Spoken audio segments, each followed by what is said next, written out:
Diolch yn iweddio. Diolch yn eto Dduw unwaith eto am y fraint o gael dod ger dy fron. Ni'n cyflwyno'n hoedfaith ofal tyrd i'n plith tywallt ysbryd arno. Mi ni gofyn hyn o'r trwy enw a ceiddiant yn harglwydd Iesu Grist. Amen. Croeso i'n gwasanaeth ar ôl yr oedfa. Fe fydd na baned drws nesaf yn y neuadd.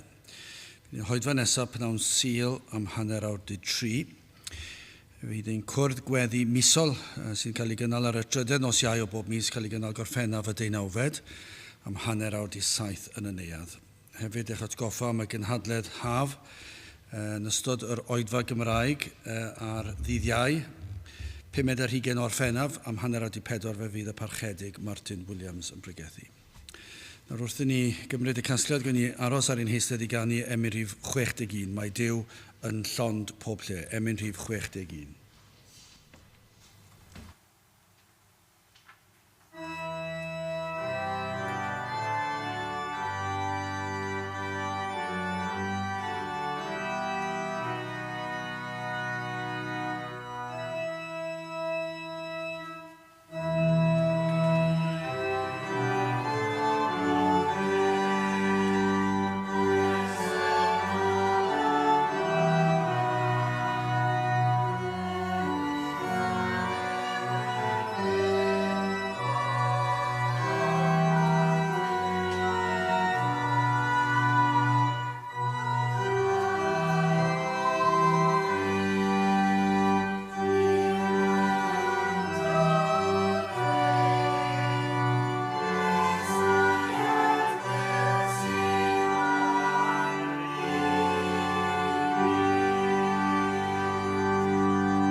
Dawn darlleniad o epistol Paul at y Rhufeiniaid, y 5 bennod.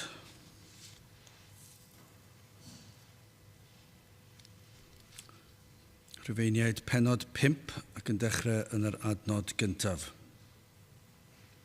Am hynny, gan ein bod wedi ein cyfiawnhau trwy ffydd y mae gennym heddwch tuag at Dduw trwy ein harglwydd Iesu Grist.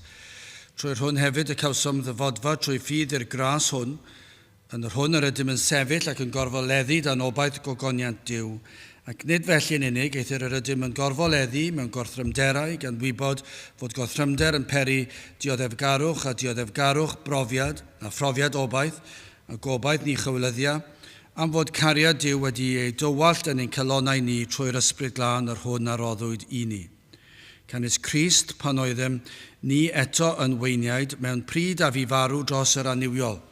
O blegyd braidd y bydd neb farw dros un cyfiawn, o blegyd dros y da ysgatfydd fe feiddiau un farw hefyd. Eithir y mae Duw yn canmol ei gariad ag atom, o blegyd a ni eto'n bechaduriaid i Grist farw trosom ni. Mwy yntau o lawer a ni yn awr wedi'n cyfiawnhau trwy ei waed ef, yn hachubur rhag di gofain trwyddo ef. Canis os pan oeddem yn elynion yn heddychwyd â Duw trwy farwolaeth ei fab ef, mwy o lawer wedi'n heddychu yn hachubur trwy ei fywyd ef. Ac nid hynny yn unig, Eithir gorfoleddu yr ydym hefyd yn niw trwy'n harglwydd Iesu Grist, trwy'r hwn, yr awr hon y derbyniasom y cymod. Am hynny, megis trwy un dyn y daeth pechod i'r byd a marwolaeth trwy bechod, ac felly yr aeth marwolaeth ar bob dyn yn gymaint a phechu o bawb. Cynnes hyd y ddeddf yr oedd pechod yn y byd, eithir ni chyfrifir pechod pryd nad oes deddf, eithir teyrnasodd marwolaeth o adda hyd Moses, ie, arnynt hwy yr rhai ni phechasant yn ôl ceffylybiaeth camwedd adda, yr hwn yw ffurf yr un oedd ar ddyfod. Eithir nid megis y camwedd, felly y mae'r dawn hefyd, cynnes os trwy gamwedd un y bu feirw llawer, mwy o lawer yr amlhaodd gras Duw, a'r dawn trwy ras yr un dyn Iesu Grist i laweroedd. Ac nid megis y byd trwy un a bechodd y mae'r dawn, cynnes y farn a ddaeth o un camwedd i gondemniad, eithir y dawn sydd o gamweddau lawer i gyfiawnhad. Cynnes os trwy gamwedd un y teyrnasodd marwolau trwy un. Mwy o lawer y caiff yr rhai sydd yn derbyn lluosogrwydd o ras, ac o ddawn cyfiawnder, deyrnasu mewn bywyd trwy un Iesu Grist. Felly gan hynny, megis trwy gamwedd un y daeth barn ar bob dyn i gondemniad, felly hefyd trwy gyfiawnder un y daeth y dawn ar bob dyn i gyfiawnhad bywyd. O blegyd megis trwy anufuddod un dyn y gwneithbwyd llawer yn bechaduriaid, felly trwy fuddod un y gwneir llawer yn gyfiawn. Eithir y ddeddf a ddaeth i mewn fel yr amlhao'r camwedd, eithir lle yr amlhaodd y pechod, yr rhagor amlhaodd gras. Fel megis y teyrnasodd pechod i farwolaeth, felly hefyd y teyrnasau gras trwy gyfiawnder i fywyd tragwyddol trwy Iesu Grist ein harglwydd. Bydde bendith Duw ar ei air sanctaidd ef. Gadewch ni nawr droi at ein harglwydd mewn gweddi. I ni'n diolch i ti unwaith eto Dduw am y fraint o cael dod Gerdyfron, yn dod trwy enw a trwy hyddiannau dy fab yn gwaredwr yr arglwydd Iesu Grist. I ni yn diolch am bob un cyfle i ni yn gallu dod i dy bresenoldeb, i ni'n llawenhau o Dduw ein bod yn gallu cymdeithasu, yn gallu troi at ti ac yn gallu dod â'n mawl a'n deisyfiadau trwy gydol y dydd, ble bynnag yr ydym. Ond o Dduw, i ni yn diolch yn arbennig am y cyfle i ni'n gallu dod i ti ar dy ddydd, yn gallu cyd-addoli, yn gallu dod i ganu dy glodydd, i ddarllen dy air, i gyhoeddi ffordd iachawdwriaeth, ac i addoli gyda'n gilydd, ac felly o Dduw i ni yn diolch. Mai bach ein rhif, y byddi di yn bresennol yma, y byddi di yn peri o Dduw, y byddwn ni'n ymwybodol dy fod ti yma. Gad i ni fedru tystio dy fod yma gyda ni, bod ti yn ein nerthu ni yn ein gwendid, yn ein helpu ni yn ein haddoliad o Dduw. Gad i ni daddoli di mewn ysbryd a gwirionedd. Helpa ni i ddyrchafu'n llygau tuag at y mynyddoedd. Helpa ni i droi ein golygon oddi ar bethau'r byd a phryderon y byd ac ofnau a phrysurdeb y byd o Dduw, ac i gosod ein golwg arna ti, i geisio dy bethau di yn fwy nag unrhyw beth arall. Ac yn arbennig yn ystod yr oedfa o Dduw, a byddi di yn gweithio yn ein plith, a byddwn ni yn gallu dweud o Dduw, i ni deimlo dy fod yma, i ni'n gallu gweld y law ar waith yn ein bywydau ni ac y mywydau eraill. Ac o Dduw, hyd yn oed, y byddi di'n caniatáu ni weld yr ysbryd ar waith yn dwy'n pobl at y ti dy hun i ddod i'r oedfa o Dduw. Y rhai sydd yn gwybod am yr oedfa, ac eto heb unrhyw awydd i fod yma, ac yn gweddio Dduw y byddi di yn arwain ei traed. I'r man yma o Dduw, y bydd trwy dy ragluniaethau hyd yn oed, yn peri y byddant yn dod heibio ar adeilad, ac yn teimlo yr argyhoeddiad hynny, yr awydd, ac yn ddim yn gallu ymwrthod mwyach ac yn dod i fewn i'r oedfa. O Dduw, rwy ti wedi gwneud hyn yn y gorffennol. I ni'n gofyn i ti wneud pethau sydd yn ymddangos yn rhyfeddol i ni, ond i ti, o Dduw, dim ond dweud y gair sydd yn rhaid i ti ei wneud. Ac o Dduw, ni'n gweddio am hyn i un enaid, ond o Dduw am fwy hefyd, y byddi di yn rhoi gweddiau mawr i ni ofyn, deisyfiadau mawr. Byddwn ni ddim yn gweld dim ond un neu ddau yn dod, ond o Dduw, y byddi di yn dod yn nhw yn ei degau, yn ei cannoedd. O Dduw, maddau ni o Dduw, i ni yn ffeindio fe'n anodd i gredu yn ei miloedd. I ni'n gweddio o Dduw am bendith ar y wlad hon, y byddwn ni'n gweld yn ei miloedd eneidiau yn tyrru at y ti ac yn galw am faddeuant ac am drigaredd. O Dduw, tyrd gweithio yn rymus yma ac ar hyd a lled ein gwlad, y byddwn ni yn gallu clywed am newyddion lle rwy ti wedi dechrau gwaith yng nghalonnau llawer yn y wlad fach hon. Tyrd felly rhoff iddyn ni gredu ac i ddisgwyl ac i ofyn o Dduw y byddu di yn bendithio. Ni'n cyflwyno bob oedfa heddi a'r oedfa hon sydd i ddod, yn meddwl am y gynhadledd ac yn arbennig am yr oedfa Gymraeg. Y byddu di yn peri y bydd na fendith ar yr oedfa honno. Nid yn unig o Dduw, y bydd na rai yn dod ac i ni'n trysthau o Dduw cyn lleed o ddiddordeb yn y ddinas hon i'r oedfa honno. Meddwl o Dduw am yr fendith sydd wedi bod yn yr iaith Gymraeg drost y canrifoedd ac eto Dduw un oedfa efengylu ar brynhawn iau yn ystod yr haf ac eto pryn i'r rhai sydd ag unrhyw awydd i fod yno. Felly o Dduw i ni yn gweddio y byddu di yn peri y bydd na bobl yn dod. Ond fwy na hynny o Dduw, bydd y bresenoldeb yno, bydd enw di yn cael ei ddyrchafu ac y bydd yna ffrwyth yn dod o'r llafur hynny. Felly o Dduw, bendithio ni nawr tyrd ein plith gweithio yn ein plith ni. Ni'n gofyn hyn o trwy enw a ceiddiant ein harglwydd Iesu Grist. Amen.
Dewch ni gan ni emyn i 285.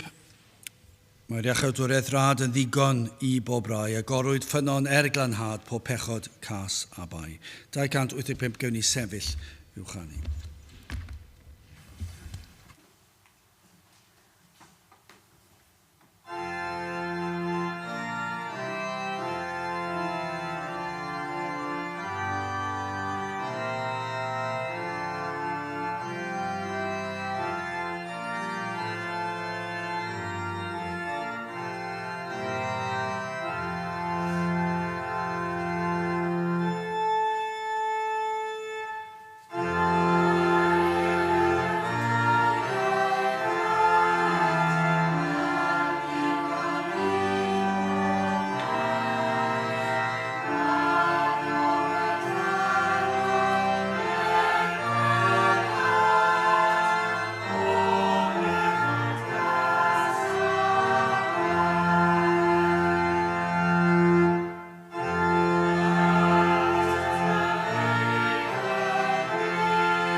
Byddai'n testyn epistol Paul at y Rhufeiniaid, y 5 benod ac adnodau 18 ac 19. Rhufeiniaid 5, adnodau 18 ac 19. Felly gan hynny, megis trwy gamwedd un y daeth barn ar bob dyn I gondemniad, felly hefyd trwy gyfiawnder un y daeth y dawn ar bob dyn I gyfiawnhad bywyd.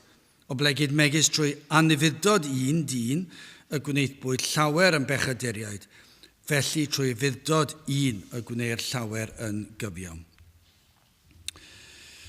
Mor bwysig yw deall yr hyn sydd yn wir amdano ni, a'r hyn sydd yn wir o'r byd. Ac dyna yw'r man cychwyn gallwch chi ddadle. A dyna lle mae yna fath dywyllwch. Nad yw dyn yn deall ei hun. Mae'n rhyfedd yn diwedd, chi'n clywed rhai pobl, wedi gyr ifanc efallai yn penderfynu cael blwyddyn allan, teithio'r byd I ddod I nabod ei hunan. Dwi erioed wedi deall am beth maen nhw'n sôn. Achos yn sicr I chi, dwi ddim wedi cwrdd â rhywun sydd wedi mynd allan am flwyddyn I ddod I nabod ei hunan, sydd wedi dod nôl wedi nabod ei hunan.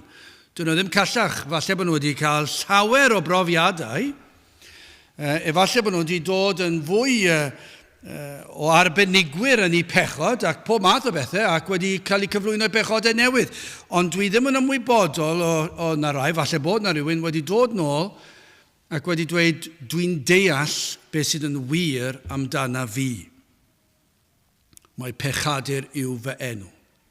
Ni feddaf enw gwell. Bydde fe'n ddiddorol, bydde fe, I ddod o hyd I rai. Fydde wedi dod i'r casgliad yna. Un gweddi yw y bydd yr ysbryd glân ar waith yn goleuo yn eidiau.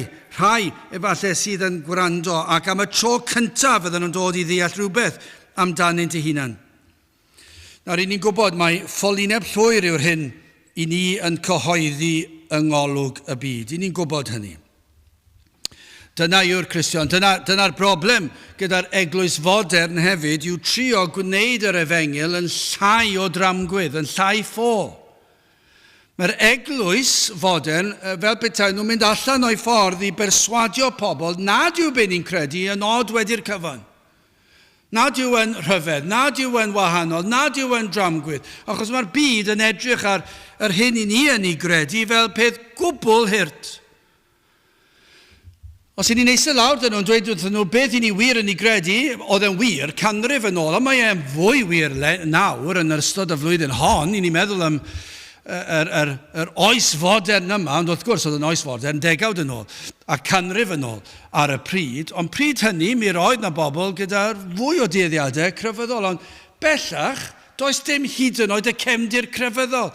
Ac felly mae e'n fwy addas I ddweud, maen nhw'n meddwl bod ni y pobl fwyaf ffôl ar y blaned. Maen nhw'n edrych arno ni ac ddim yn gallu deall dim byd amdano ni. Dim ond dewisiadau ni, dim ond dulliau byw ni, ein dewisiadau mewn bywyd, bod ddydd I ddydd, o wythnos I wythnos, sut ni'n treulio'r sil, be ni'n credu, bod ni'n credu mewn Duw, bod ni'n credu mewn tragwyddoldeb, bod ni'n credu mewn uffer, bod ni'n credu bod Satan yn bodoli, ni'n credu mewn pechod, ni'n credu mai ateb i'n pechod yw'r groes, allech chi fynd trwyddo fe gyd, a mae'r cyfan yn ffolineb llwyr. Ond dyma'r broblem, fel bethau'r eglwys, be chi'n galw'r Cristion modern, eisiau wneud yn llai anerbyniol i'r byd. Yn wneud yn fwy derbyniol iddyn nhw, bod ni ddim mor od wedi'r cyfan. I ni eisiau dangos iddyn nhw, dydyn ni ddim yn credu bethau sydd yn gwbl hyrt, ac eisiau wneud yn mor gartrefol iddyn nhw. Ond mae Duw wedi datgan yn eglur. Na all dyn ddeall, na all ddirnad y materion yma. Bod ni'n gweld nhw mor amlwg, I ni'n gallu gweld bod e mor glir, mae e mor amlwg, ond nad yw'r byd yn mynd I ddeall. Dyna beth mae Beibl yn dysgu ni. Ac felly mae'n rhyfedd ond diwedd, bydda'r eglwys yn plygu nôl gymaint I trio perswadio pobl pan I ni'n gwybod dyw nhw ddim yn mynd I ddeall. Dyw nhw ddim yn mynd I dderbyn ac maen nhw'n mynd I gesau, maen nhw'n mynd I feddwl bod ni fel ffylied. Bod na gymaint o dystiolaeth a phrawf pa le bynnag yr edrychwn. Wrth gwrs I ni yn dweud o dro I dro, mae'r prawf yna'n diwedd. Mae esblygiad y theori yma'n cael ei ddysgu fel ffaith, ac eto gyd mae angen mwy o ffydd i gredu esblygiad nag unrhyw beth arall. Ac i ni'n gallu gweld hanes y Beibl, mae e mor amlwg yn wir. Ond fydden nhw ddim yn ei weld e. Fydden nhw ddim yn ei ddeall e. Ond ddim yn ddigon i achub yr enau ta beth. Ac felly mae'r egwyddor o wybod ble ydym ni arni nawr, hynny yw ein man cychwyn ni yn bwysig ym mhob, ni'n gwybod bod hwn yn wir, ym mhob cyd-destun o fywyd, mae mod i'n gwybod ble ydw i ar eiliad hon mewn bywyd, i ni'n gwybod os ydw i'n mynd ar daith. Mae e mor bwysig, os oes map da chi wrth gwrs yn yr oes yma, wel mae'r un mor berthnas yn yr oes yma, gyda'r ffôn symudol. Os nad ydy'r ffôn symudol yn gweithio'n iawn, dwi ddim yn mynd i pigo lan ble ydw i nawr. Ac felly, os nad yw'n pigo lan ble ydw i nawr, dwi'n sicr ddim yn mynd i gallu mynd â fi i ben y daith. Ac felly oedd e hefyd pan o'n i'n defnyddio mapiau. Os nad ydw i'n deall ble ydw i nawr, fyddai ddim yn gallu gweithio mas fel i gyrraedd diwedd y daith. A mae hwnna'n mor berthnasol ar gyfer bywyd, a'r bywyd ysbrydol. Os ydych am sicrwydd fod eich enaid yn mynd i'r nefoedd, yn mynd i fod yn ddiogel ar ddiwedd amser, yna rhaid i chi ddeall yr hyn sydd yn wir amdanoch chi nawr. Does dim osgoi hynny. Dydych chi ddim yn mynd i fynd i unrhyw le heb ddeall hynny. Mae'n rhaid deall rhywbeth amdanoch chi nawr. Yr hyn sydd yn wir am eich enaid, ac yna'r hyn a ddarparwyd i achub eich enaid. Dyna sydd yn hanfodol, dyna yw'r man cychwyn. Ac os nad ydych chi'n deall hynny, os ydych chi'n sgipio dros hwnna, yna fedrwn ni ddweud hyn dydych chi ddim yn Gristion. Crefyddol a'i pheidio. Os ydych chi yn neidio dros yr elfen hon, yna beth sydd ganddoch chi, os yw yn grefyddol a'i pheidio, dwi ddim yn neud lot o wahaniaeth, ond yr un beth ni'n gallu dweud yw, dyw'r gwir efengyl ddim yn eiddo i chi. Rhaid i chi ddeall y man cychwyn.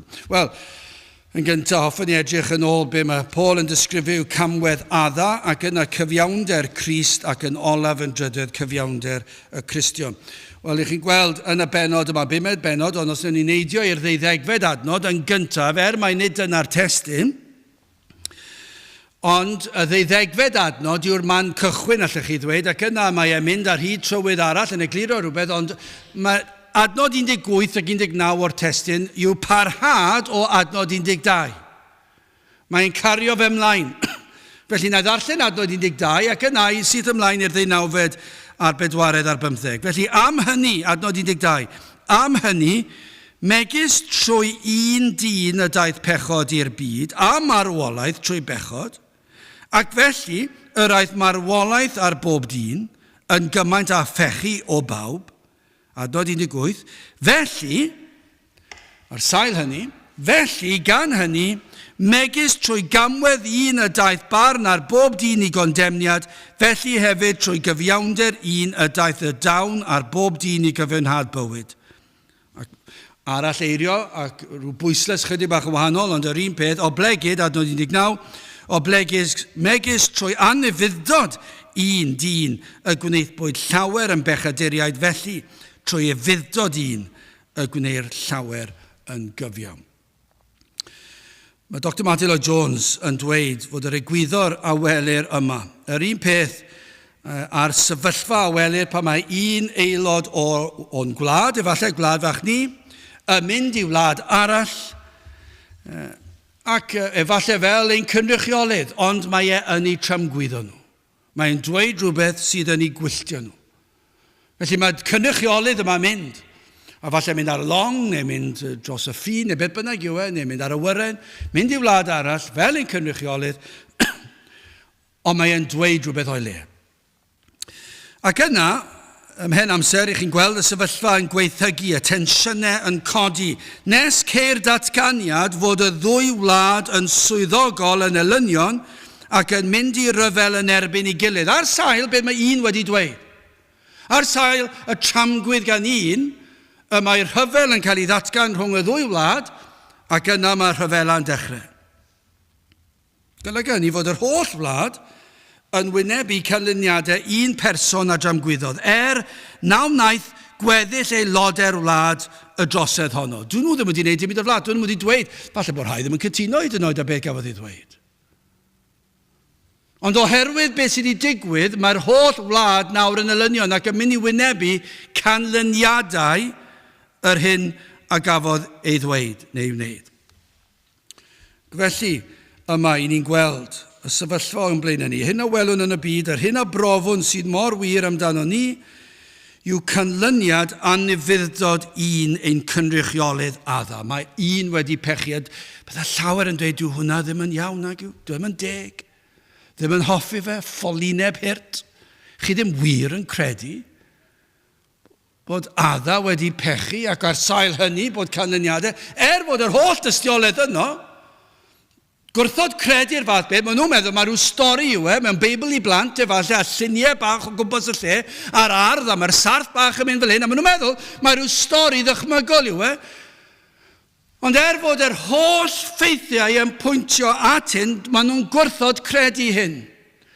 Mae'r prawf i weld fod ein cynrychiolydd ni adda wedi pechu. A fe gafodd ei rybuddio. Ac o ganlyniad i'w bechod y mae pechod wedi dod i'r byd. Ni'n gweld Genesis 3:6. A phan welodd y wraig mai da oedd ffrwyth y pren yn fwyd, ac mae teg mewn golwg ydoedd, a'i fod yn bren dymunol i beri deall, hi a gymorth o'i ffrwyth ac a fwytaodd, ac a roddes i'w gŵr hefyd gyda hi, ac fe a fwytaodd. Ac bod ni'n credu hynny, bod ni'n credu mai dyna be ddigwyddodd. Fe ddigwyddodd hwnna yn yr ardd.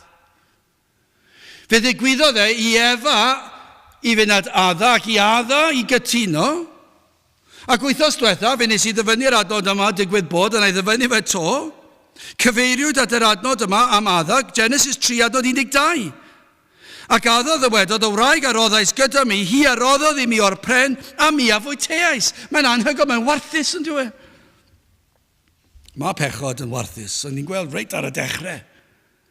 Cyn bod ni wedi dod yn arbenigwyr mewn pechod, ni'n gweld erchylltra a pa mor fawr yw pechod, sut I adda roi'r bai ar Efa, ac yna iddo feio Duw am roi Efa iddo.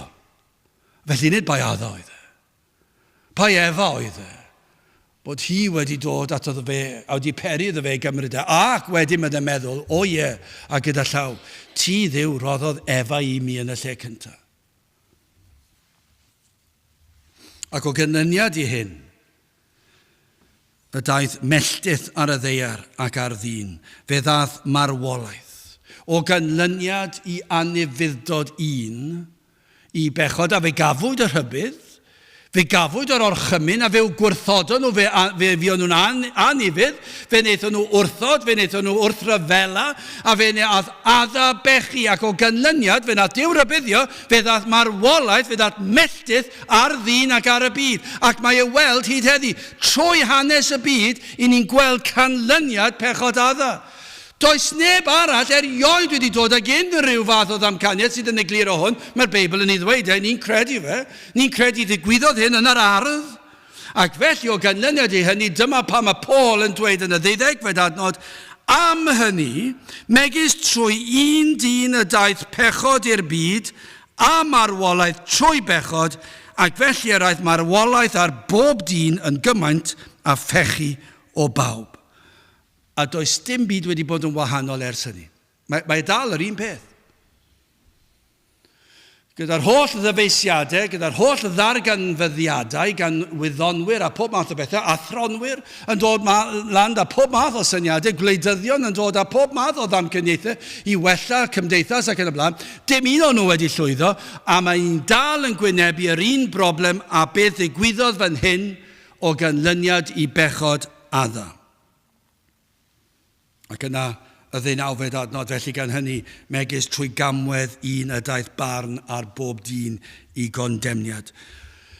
O ganlyniad I bechod, o ganlyniad I anifyddod adda, I ni oll yn bechaduriaid, mae Duw wedi datgan ein bod ni gyd yn bechaduriaid ac yn barod am farn. dyna gafodd ei ddweud. Dyna yw'r sefyllfa.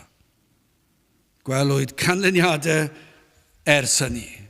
Gennyr pob un ohonom yn bechaduriaid ac o ganlyniad i hynny yn wynebu marwolaeth. Dyna pam i ni oll yn pechu. Os ych chi rioed wedi meddwl, pam i ni'n pechu? Sut mae e'n bosib? Pan ych chi'n gweld babi bach a chi'n meddwl mor ddiniwed, sut gall un fel un bach tyfu fyny o fewn chydig bach o amser yn colli tymer ac yna efallai yn gwrthod neu be mae mam a dad yn dweud. Falle'n taro hyd yn oed. Neb wedi dysgu nhw i daro, mae'n anhygoel yn dweud. Plentyn bach yn naturiol yn mynd ati i daro ac i wthio i ffwrdd ac yn dweud na, dwi ddim eisiau gwneud ac yna maen nhw'n stampio ar eu traed nhw ac yn dweud dwi ddim eisiau mynd fyna, dwi ddim eisiau mynd i'r siop. Chi'n gweld y trwy'r amser. Ni ddim wedi dysgu plan, ni wedi mynd â nhw i'r ysgol feithrin. A wedi gofyn i'r ysgol feithrin, please, anewch chi sicrhau fy mod ym mhlentyn i'n dysgu sut i dweud na a sut i stompio ar y llawr lan y lawr ac i grio ac i wylltio ac i wrthod rhannu. Ni ddim yn gwneud, mae'n naturiol, mae'n digwydd yn naturiol. Ac yna wrth nhw fynd yn hun a mynd trwy'r profiadau gwahanol mewn bywyd ac yna ni'n gweld nhw'n eu harddegau nhw. A'r holl broblemau mae i'r rhai yn eu harddegau ni gael ac i ni'n meddwl, maen nhw wedi mynd i'r ysgol, ydy'r ysgolion yn sicr ddim yn mynd ati ac yn dysgu nhw sut i wneud pob math o bethau sydd yn ddrwg ac yn gas ac yn greulon. Ond mae'n digwydd yn naturiol, mae'n broblem o fewn yr ysgolion. Sut i ni'n gallu disgyblu, sut i ni'n gallu cael dosbarth? I wrando. Os maen nhw'n gwrthod gwrando. A maen nhw'n mynd yn flin da'i gilydd. Maen nhw'n mynd yn flin da'r person drws nesaf achos bod nhw wedi symud i cader a mae wedi deffro nhw. A mae cwerel yn dechrau, rhywbeth mor syml â hynny. Pwy sydd wedi dysgu na i blant i fod fel yna? Pwy sydd wedi dysgu rhieni'r plant i fod mor falch bod nhw'n gallu cwrylad ei gilydd ar yr iard achos bod eu plentyn nhw ddim wedi cystal ar plentyn arall mewn rhyw arholiad ac bod nhw'n chwilio am reswm i fod yn gas iddyn nhw a falle nhw'n ddechrau ymladd hyd yn oed sydd yn rhemp ar draws y byd lle mae rhieni yn ymladd yn erbyn ei gilydd achos bod nhw'n eisiau plant nhw fod yn well y plant pobl eraill. Pam fod rhieni eisiau plant nhw fod yn well y plant pobl eraill? Pam fod rhieni eisiau cael gwersi ychwanegol mwyn i'w plant nhw'n cael yr as yr enw? Pam sy'n rhaid fod y cyntaf yn y dosbarth? Pam sy'n rhaid fod y cyntaf yn y ras? Yn ystod y mabl gampau? Felly ni fe ymlaen i disgrifio dim ond y pethau ni'n gweld o ddydd i ddydd. Y mae dyn yn bechadur. Ac mae dyn yn pechu pam achos bechodd adda fel ein cynrychiolydd ni. A fe na Duw rhoi rhybydd. Fe ddwedodd e, os wneud i torri'r orchymyn yma, fe ddaw melltith ar ddyn, fe ddaw marwolaeth, corfforol, ysbrydol a thragwyddol, ac fe fydd dyn yn ei bechod, ac fe fydd melltith ar y ddaear. I ni wedi weld e, mae e trwy'r amser wedi bod, does dim byd wedi newid. Ac mae'n digwydd o'r dechrau. Hynny yw, be mae'r athrawedd mae'n dysgu ni, yr ydym yn pechu gan ein bod yn bechaduriaid. Dyna pam i ni'n pechu. Os chi'n gofyn pam mae hwn yn digwydd, i ni'n pechu gan yn adda i ni yn bechaduriaid. Pidwch y sôn am bechod nawr, pidwch y sôn am fod yn gas yn gilydd, pidwch y sôn am hunanoldeb a chwant a thrais a chreulondeb, pidwch y sôn am yr pechodau. Gofynnwch y cwestiwn pam bod y pechodau yna yn digwydd, a maen nhw'n digwydd gan ein bod ni yn bechaduriaid, gan ein bod wedi'n genu'n bechaduriaid. Dyma'r felltith mae wedi digwydd ers adda. Mae'r holl ddynoliaeth yn cael ei geni yn ei pechod. Ac felly yn naturiol i ni'n pechu gan ein bod ni'n bechaduriaid. Dydyn ni ddim yn bechaduriaid achos bod ni'n pechu. Os ych chi'n credu hynny, chi'n ysgrythurol anghywir. Achos os ych chi'n credu bod e'n bosib i rywun fynd tua 5 diwrnod, wythnos, mis, blwyddyn heb pechu, ond yna maen nhw'n pechu ac oherwydd hynny maen nhw'n bechaduriaid, chi ddim wedi deall y broblem. Ac mae ganddoch chi broblem anferth. Y peth mwyaf naturiol yw i chi bechu. I chi yn cael eich geni yn bechaduriaid. y mae pob un yn pechu oherwydd ei cyflwr. Dyna sydd yn naturiol, dyna'r gogwydd sydd yn omnitig at hunanoldeb, dyna'r heswm dros yr holl broblemau'r byd a phob un o'n problemau personol ni. Ond am farn a ddaeth o ganlyniad i bechod adda, dath farwolaeth corfforol ac mae hwn wedi weld ers hynny. Mae'r corff yn marw. Mae'n erchyll yn dweud. A dwi ddim wedi stopio. Ewch chi nôl i'r blynyddoedd cyn Crist, mae'r corff yn marw. Ewch i'r dyddiau ers Crist, mae'r corff yn marw. Ewch i'r cyfnod cyn yr rhyfeloedd byd, mae'r corff yn marw.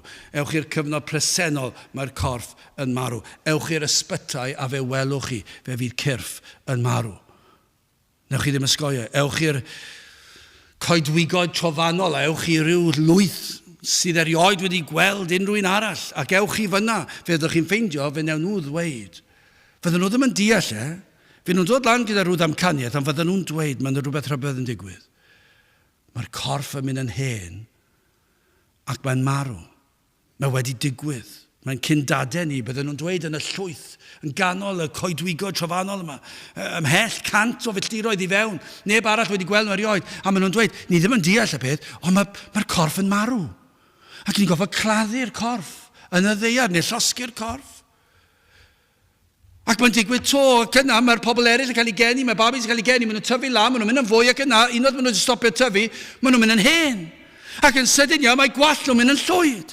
Ac yn sydyn iawn, maen nhw'n marw. Ac i rai, maen nhw'n dweud, mae rai ddim yn mynd yn hen, maen nhw'n cael rhyw salwch, ac maen nhw'n marw.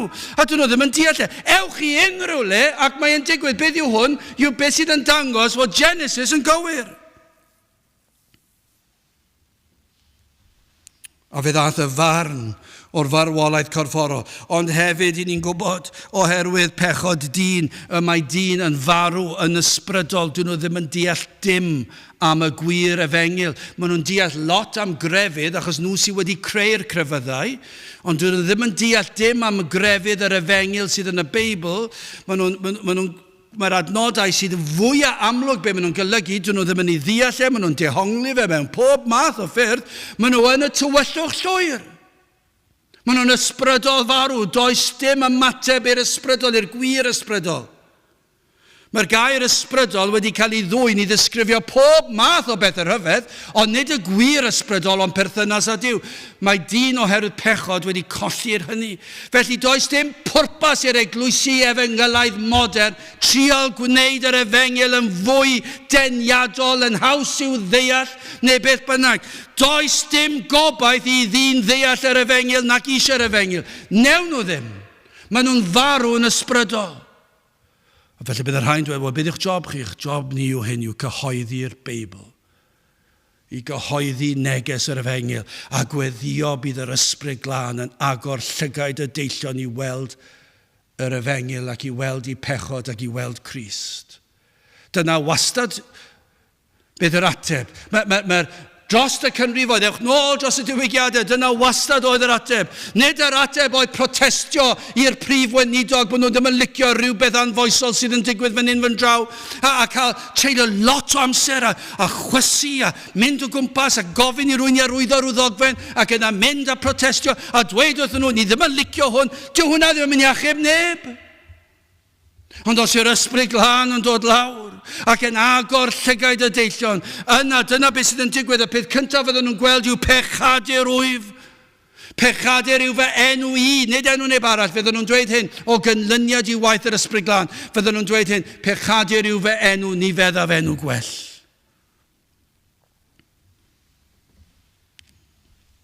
O mae'n frawychus bod y felltith yn arwain, nid yn unig at farwolaeth corfforol, ysbrydol, ond hefyd un tragwyddol. Mae'n ofnadw yn diwedd.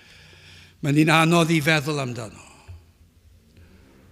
Fe fydd tragwyddoldeb o farwolaeth, o gosb. Wrth gwrs, mae dyn naturiol am wrthod hyn. Nid yw dyn am ystyried hyd yn oed gwirionedd y datganiad, yr holl brawf diamheol sydd. Ac mae ffolineb yw hyn i rai. Dyma a ddywed gair dyn yw yr argyfwng i ni ynddo. Dyma'r broblem.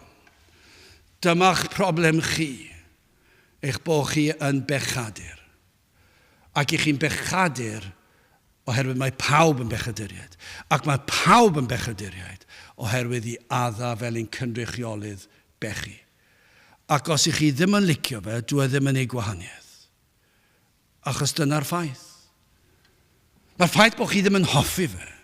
Mae'r ffaith bod chi'n wrthod e, dwi ddim yn ei dim gwahaniaeth, achos dyna sydd yn wir. Dyna be mae gair Duw wedi dweud. Mae gair Duw wedi datgan hyn yn blwmp ac yn blaen o Genesis hyd at Guddio. Dyna yw'r sail, dyna yw'r holl efengil ar sail hyn. Dyma'r broblem, dyma yw'r achos ein problem ni, ein bod ni'n bechaduriaid. Wel, yn ail gyda chi, symud ymlaen, cyfiawnder Crist. Dyma'r ateb, adnod 18 ac 19. Felly gan hynny, megis trwy gamwedd un, sef adda, y daeth barn ar bob dyn i gondemniad, felly hefyd trwy gyfiawnder un, y daeth y dawn ar bob dyn i gyfiawnhad bywyd. Dyna'r gobaith. O blegyd, megis trwy anufuddod un dyn y gwneithbwyd llawer yn bechaduriaid, felly trwy ufuddod un y gwneir llawer yn gyfiawn. Mae mor syml yn dweud. Mae mor amlwg. Mae mor anhygoel. Mae'r broblem yn anferthol, ond mae'r ateb mor syml. Fel y gwelwyd i adda ein cynrychioli ddod â chanlyniadau erchyll o ganlyniad i'w anufuddod e. Felly hefyd trwy un, Iesu Grist, yr ail adda, y daeth cyfiawnder a bywyd. Mae'n anhygoel, un dyn fel ein cynrychiolydd, ond fe ddaeth Crist fel cynrychiolydd ei blant. Mae'n anhygoel, ar sail un, mae yna broblem byd eang. Ond ar sail un, mab Duw, mae'r ateb i'r broblem yw bobl, mae'n anhygoel. Fe ddaeth Iesu Grist i ddelio â'r broblem. Ac mor anferthol ac erchyll y broblem, amhosibl yw i ddyn i wneud unrhyw beth am y broblem. Nid yw dyn yn gallu achub ei hun. Mae hwnna mor bwysig yn dweud. Mae mor bwysig bod ni'n dod i ddeall hynny. Deall yn gyntaf bod ni'n bechaduriaid ac yna wedyn i ddeall fedra i ddim achub fy hunan. Fedra i ddim helpu fy hunan. Mae'r pethau yma mor sylfaenol, ond maen nhw mor bwysig ac i ni ddim yn ei ddeall e. Tra ni'n pechod, ni ddim yn ei ddeall e. Nid yw dyn hyd yn oed yn gwybod bod angen achub arno. Ac yna, os yw dyn yn dod yn agos at y cydnabyddiaeth bod angen rhyw fath o achubiaeth, mae'n gwrthryfela ac mae'n mynnu y gall achub ei hun. Ond nid yna yw crefydd.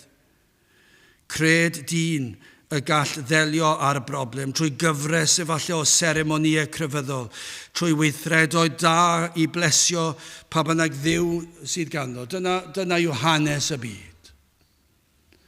Dyna'r hanes yr eglwys Cristnogol hyd yn oed yma yng Nghymru, yn sicr dros y degawdau diwetha. Dyna yw crefydd Cristnogaeth yng Nghymru yw os a fy'r capel, fe blesia i Dduw. Os ddarllenau i'r Beibl, os ganau i'r emynau, os a i'r gymanfa ganu, os rhoddaf i'r elusennau i helpu'r tlawd, fe blesia i Dduw. Os a i'r ysgol Sul hefyd, ac hyd yn oed, os a i'r cwrgweddi, fe fydd yn sicr, fe rhaid i wneud popeth. Os dwi ddim yn rhegi yn aml, os a i ddim meddwi yn rhy aml, ac allech chi weld y lefel o grefydd sydd yn cael ei greu. Maen nhw wedi creu rhyw fath o reolau, maen nhw'n weddol hapus ag e. Mae mor dris yn diwedd. Ni all dyn achub ei hun. Does dim os pa mor gryfyddol, does dim os faint o seremonïau crefyddol i chi yn ei gyflawni. Ni allwn gynnal unrhyw seremoni i fodloni Duw amhosib. Ni allwn wneud unrhyw weithgaredd. Ni allwn ni fod yn gwneud cyfres o weithredoedd da i blesio Duw. Mae'n amhosib. Dyna be mae gair Duw yn dysgu ni. Ond dywed bod modd delio â'r broblem. Dyma yw'r efengyl. Fe ddwedodd Duw, fe ellir delio â'r broblem, ond fedrwch chi ddim. Dyna'r neges. Does dim modd i chi ddelio â'r broblem, ond mae modd i Grist ddelio, a dyna be nath e. Fe ddath Crist i ddelio â'r broblem. Dyma'r testyn. Felly hefyd, trwy gyfiawnder un y daeth y dawn ar bob dyn i gyfiawnhad bywyd, felly trwy fuddod un y gwneir llawer yn gyfiawn. Hynny yw, fuddod Iesu Grist, trwy ei gyfiawnder ef. Fuddod Crist yn unig sydd yn bodloni'r tad. Dim ond fe oedd yn ddigon da i fodloni'r tad. Dim ond fe oedd yn gallu byw yn ddigon cyfiawn i fodloni'r tad. Oedd y tad yn disgwyl cyfiawnder, perfeithrwydd. Roedd yn disgwyl sancteiddrwydd pur. Roedd yn disgwyl purdeb. Dyna oedd Duw y tad yn ei ddisgwyl i ni fynd i'r nefoedd. Os i ni yn fynd i'r nefoedd, mae'n rhaid i ni fod yn berffaith. Rhaid i ni fod yn lan. Rhaid i ni fod o'r eiliad i ni'n dod i fodolaeth tan i ni farw o'r holl amser, heb unrhyw nam o gwbl, yn gwbl berffaith. A mae'n amhosib i ni ddim yn gallu neud, ni'n gallu dod yn agos iddo fe. Ond dyma be mae gair Duw yn dweud wrthyn ni yw hyn, fe ddath un, a trwy ei gyfiawnder ef, mae modd i ni cael bywyd. Dyna beth yw'r neges yr efengyl. Fuddod Iesu Grist yn bodloni'r tad. Fe cawn bob bendith ysbrydol trwy Iesu Grist. Sydd yn dod i ddelio a'n pechod. I ni'n gweld, os chi eisiau mynd nôl i'r stori, na ddarllen Genesis 3 adnod 3 ymlaen. Mae'r stori yno, nid stori yw ffaith hanesyddol. Ffaith hanesyddol, adnod 3, dyma'r broblem a dyma'r ateb. Mae'r cyfan yn cael ei roed i ni yn Genesis, ac mae trwy gydol y Beibl. Adnod 3, ar arglwydd dduw a ddywedodd o ddiwraig, paham y gwneithos ti hyn? Ar wraig a ddywedodd, y sarff am twyllodd, a bwyta a wneithyn. Felly mae hi'n anifydd hefyd. Mae di gwrando ar y sarff. Adnod 14 o Genesis 3, ar arglwydd dduw a ddywedodd y sarff, am wneithir ohonod hyn, melltigedicach wyt ti'n ar holl anifeiliad, ac na holl fwysfilod y maes, ar dy dor y cerddi, a ffridd a fwyt ei holl ddyddiau deinioes. Ac yna mae'r ateb. Mae'r broblem, a mae'r ateb, gelyniaeth hefyd a osodaf rhwng o ti, sef y sarff, Satan, a'r wraig. A rhwng dy had di a'i had hithau. Fe a ysiga dy ben di a thithau a ysigi ei sawdlef. Hynny yw, fe a ysiga dy ben di, fe fydd Crist yn sathru ar ben Satan. Ond yn y broses, fe fydd ar Iesu yn cael ei niweidio a thithau a ysigu ei sawdlef. Wrth iddo fe ddelio o'r broblem, fe fydd Crist yn cael ei frifo. Ac fe nath fe ddioddefodd yndo. Proffedoliaeth, y bydde Iesu Grist yn sathru ar ben y sarff, ond yn dioddef am ein pechod ni, y mae hwn yn proffedoliaeth o'r ffordd y mae Duw yn delio â'r broblem. Problem dynoliaeth oll. Ac i ni'n gwybod yn dydyn ni, ar y groes, fe goncrodd yr arglwydd Iesu Grist, Satan ei hun a phechod. Fe ddeliodd a phechod unwaith ac yn byth, ond i wneud hyn bu raid iddo ddioddef, ac am ddioddefaint. Fe ddioddefod yn ystod ei fywyd o'i fuddod, fe ddioddefod trwy gydol ei weinidogaeth fe ddioddefod fe ddioddefod pobl gwrthryfelgar yn ei erbyn yn ei erlyd am ei ladd am ei boenydio fe. Ond yna pan dath y cyfan i'r groes yno ar y groes, fe ddioddefodd yno. Ond am iddfuddod, fe fiodd fyw bywyd perffaith llwyr, bodlonodd holl o fyny yn y tad, yn ein lle. I ni'n gweld mai iddfuddod gweithredol oedd hwn. Fiodd e'n weithredol trwy gydol ei fywyd e. Iddfuddod bob cam o'r ffordd. Fe ddath yn ifydd i'r byd. Fe ifuddhaodd fel plentyn. Fe ifuddhaodd fel un yn ei arddegau. Fe ifuddhaodd fel dyn ifanc. Yn ei weinidogaeth fe ifuddhaodd a trwy gydol bob cam o'i fywyd fe fodlonodd tad. Oedd y tad yn edrych ar yr arglwydd Iesu Grist. A fe welodd mae'n dangos ifuddod gweithredol trwy'r amser, trwy gydol ei oes. Mae wedi cadw pob rhan o'r ddedd. Mae wedi byw bywyd perffaith, ond hefyd, sylwch, mae yna fwy na hynny.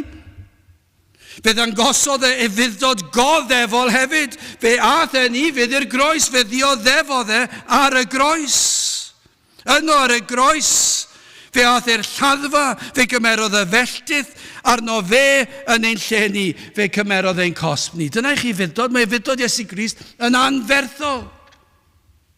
Mae'r llwybr y gymerodd Crist i gyrraedd cyfiawnder. Fe fuodd yn gyfiawn ym mhob rhan o'i fywyd e. Gyno ar y groes cymerodd ein cymwedd yn ni. Mae'n gwneud y cyfan am ei fuddod.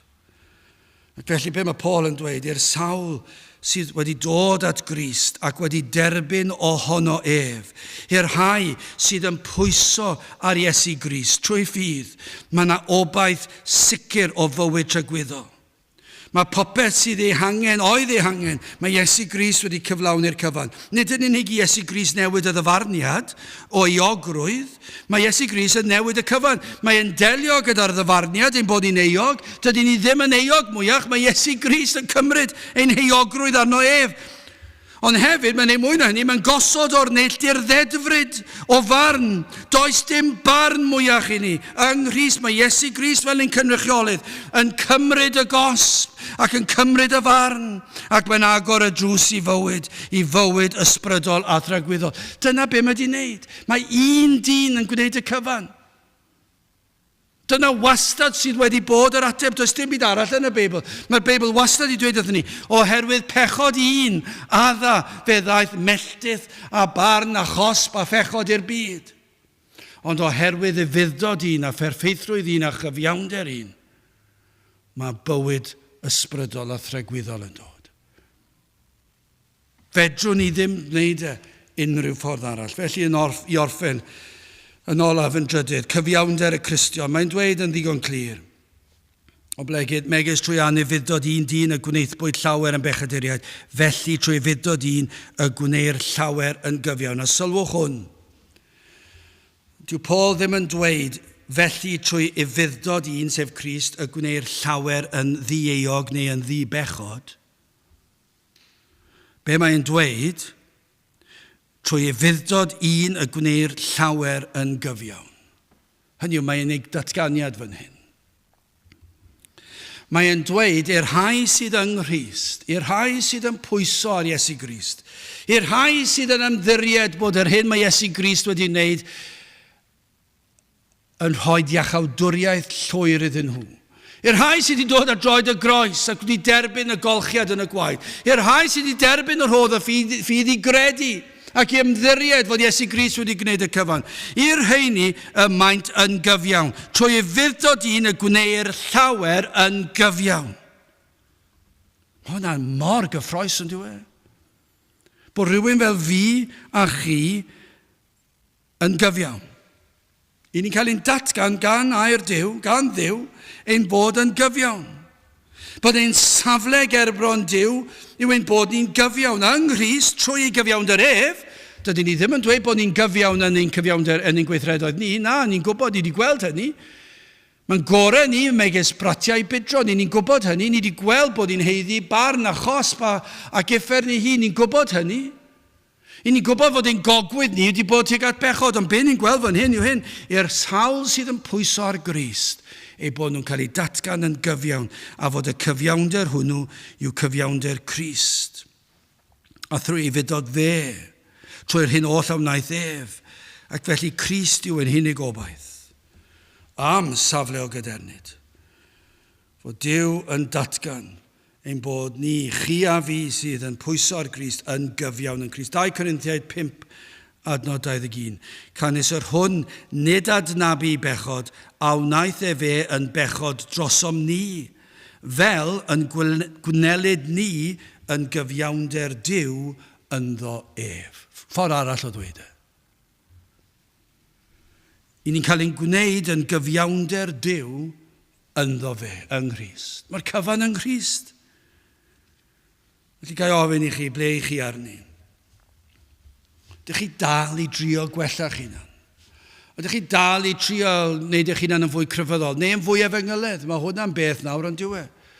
Os i ni'n mynd o gwmpas y lle yn dysgu yn yr ysgol Sul efallai, Os ni'n rhoi tractiau allan i bobl, os ni'n cynnal sesiynau awyr agored ac ni'n fodlon neu pob math o bethau, os ni'n dod i'r cwrgweddi, os ni'n neud y pethau, i ni'n iawn. Ond mae'r rhaid i ni dal ofyn y cwestiwn. Ar sail beth i chi'n gobeithio bod na sicrwydd gyda chi o'r nefoedd? A'r rhaid i ni ddod nôl at Grist. I ni'n neud y pethau eraill, a fe ddylen ni'n neud y pethau eraill, ond i ni ddim yn gallu pwyso ar y pethau eraill. Ai Crist yw eich unig gobaith chi? Gai ofyn, ydych chi wedi bod at droed y groes? Ydych chi wedi dod at y groes? Ydych chi wedi gweld yr hyn a wnaeth Iesu Grist drosoch chi? Ydych chi wedi gweld bod ei fuddod ef yn ystod ei fywyd yn cadw'r gyfraith yn llwyr eich mwyn chi? Achos nad ydych chi'n gweld yna, does dim lot o obaith gyda chi, ond yr eiliad ydych chi'n dod i weld fod Iesu Grist wedi cadw'r gyfraith i chi.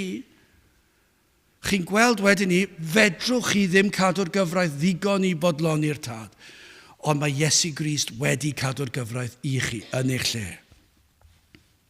Ydych chi wedi gweld ar y groes, iddo roed ei ddwylo pur ar led, ac yno ar y groes fe gosbodd y tad y mab, a fe ddioddefodd Crist yn eich lle. Ac felly wrth edrych ar y groes, i chi'n gallu dweud hyn, fi dim cosb i fi. Pam?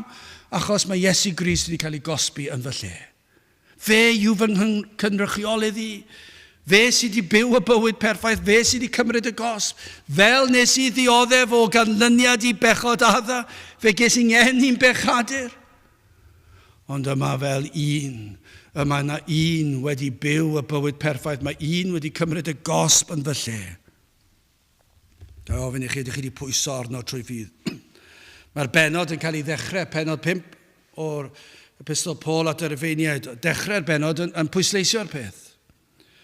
Adnod 1, am hynny gan ein bod wedi'n cyfiawnhau trwy ffydd, y mae gennym heddwch tuag at Dduw, sut? Trwy ein harglwydd Iesu Grist. Mae'r un peth yw trwy'r amser.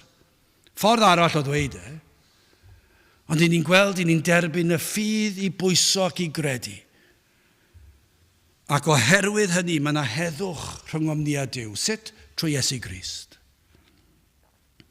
Felly os nad ydych chi wedi dod a droed y groes eto, yna dewch, a phwyswch, a chredwch ynddo fe, fod hyn oll a wnaeth Iesu Grist yn ein lle, yn ddigon i achub eich enaid, yn ddigon i chi cael eich datgan i fod yn gyfiawn. Mae'n anhygoel, dwi'n eich bod chi yn gyfiawn, ond bod chi'n gyfiawn yn Iesu Grist. Felly hefyd, trwy cyfiawnder un y daeth y dawn ar bob dyn i gyfiawnhad bywyd.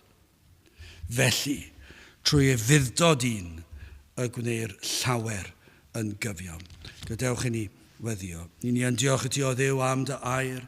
I ni yn diolch i ti am y ffordd iachawdwriaeth. Yn diolch am yr arglwydd Iesu Grist, am ei berffeithrwydd, am ei gyfiawnder, am ei fuddod iddo ddod i'r byd yma a gwneud yr hyn oll oedd yn angenrheidiol, iddo gymryd ein cosb, iddo ddarparu'r perfeithrwydd. O Dduw, gweithio yn ein plith, arwain yn eidiau droed y groes, a'r rhodd o ffydd i lawer i gredu ac i ymddiried. Tyrd gweithio yn ein plith, i ni'n gofyn hyn o trwy enw, a ceiddiant yn harglwydd Iesu Grist. Amen. Gadewch i ni orffen trwy ganu'r Emynif 201. Iesu ei hunan yw fy mywyd, Iesu'n marw ar y groes, y trysorau mwyaf feddaf yw ei chwerw angau loes. 201 gen i sefyll i'w chanu.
A nawr bydd ydi ras yn harglwydd Iesu Grist a chariad Duw a chymdeithas yr ysbryd glân fod gyda chwi oll hyd byth.